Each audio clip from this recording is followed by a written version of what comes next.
CBS News senior national security contributor and former acting CIA director Michael Morell is with us. Mike, you worked at the CIA for more than 30 years. Was this call unusual? So I have never seen a presidential call before where the president has asked a foreign leader to help him politically. That is unprecedented in my experience. So what do you make? Nancy made a reference just now to the fact that part of the whistleblower complaint seems to be that it was the way this information was handled. What do you make of that? What do you think could have happened in the interim there? So I think there's some pieces that are still missing here. If we had the whole story out publicly, then why would the whistleblower still want to go talk to Congress? Yeah. So the whistleblower still knows something that we all don't know, and we have yet to learn that. And I think that's this handling issue.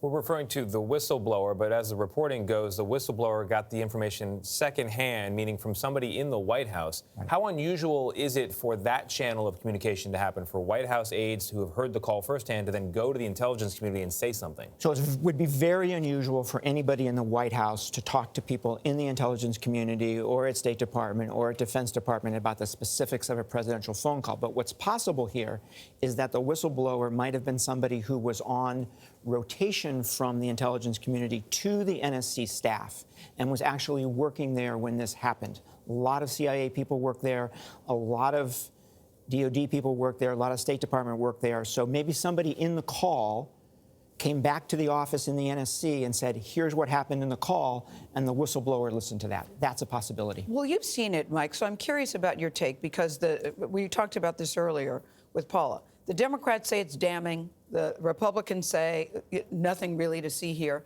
I think that's why people are frustrated. Could both be true? Nobody on the other side ever says, you know, guys, they got a point on that. So when you read it, obviously the president asked for a political investigation, right? That's inappropriate. Everybody agrees on that. Does it matter, Mike, quickly, does it matter that the president of Ukraine says he didn't feel pressure? No, I think it's the intent of the president, right? And it also seems to me when I read it that the president was linking defense assistance to the request, right? And the reason I say that is both the timing of the president's request, which came right after the Ukrainian president saying, hey, let's talk about defense assistance.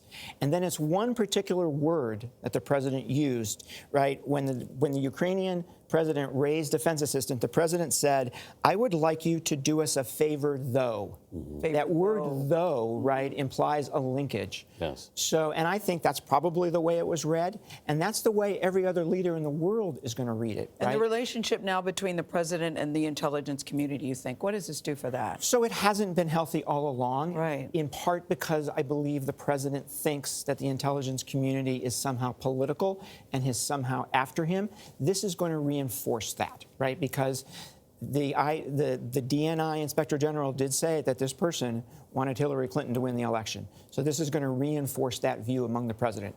The DNI Inspector General also said that the whistleblower's claims were credible. How significant is that threshold for the Inspector General? So there's a big difference of opinion here between the DNI IG and the Justice Department about whether this particular complaint, although credible, right? He said it was credible because he talked to other witnesses, but whether it should be reported to Congress, right? He thought it should, but the Justice Department, and I think the Justice Department got it right, in saying the president does not work for the DNI, and there was no intelligence activity here, right? This doesn't fall under the DNI whistleblower statute. As a public, what should we be paying attention to? Because I think after a while, it's so frustrating. You just hear white noise, blah, blah, blah, blah, blah on both sides. You know, what matters... What should we drill down on and just stick with that? So what matters to me here is the putting of U.S. national security below partisan politics. Mm-hmm. So if the White House, and we still don't know this for sure, but if the White House shut down that defense assistance to Ukraine in order for the president to get the leverage in order to pressure the Ukrainians on this political ask, that's really bad. Yeah. All right, Michael Morell, concerning indeed. Thank you very much. We appreciate it.